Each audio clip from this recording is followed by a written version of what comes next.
Iran में पुरतशद्दुद मुजाहिरों का सिलसिला थमने के बावजूद गैर यकीनी किसी सूरत हाल है।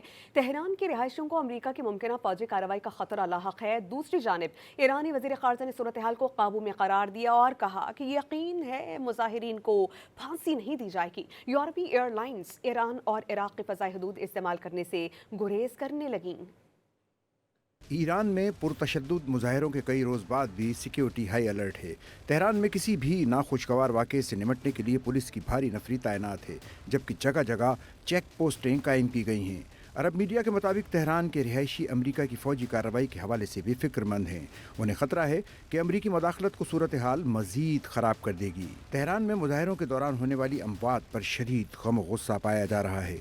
अमरीकी खबर एजेंसी एसोसिएटेड प्रेस के मुताबिक इंसानी हुकूक के इदारे हराना ने पुरतशद्दुद मुजाहिरों में अमवात 2615 तक पहुंचने का दावा किया है। दूसरी जानिब ईरानी सरकारी टीवी के मुताबिक 24 घंटे में ईरान के किसी शहर में बेअमनी का कोई वाकया रिपोर्ट नहीं हुआ।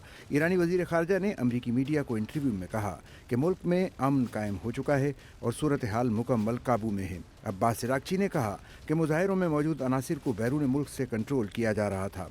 दाइश तर्ज की दहशतगर्द कार्रवाइयाँ की और पुलिस एहलकारों को जिंदा जलाया गया। उन्होंने मुजाहिरीन को फांसी दिए जाने के इम्कान को भी मुस्तरद कर दिया।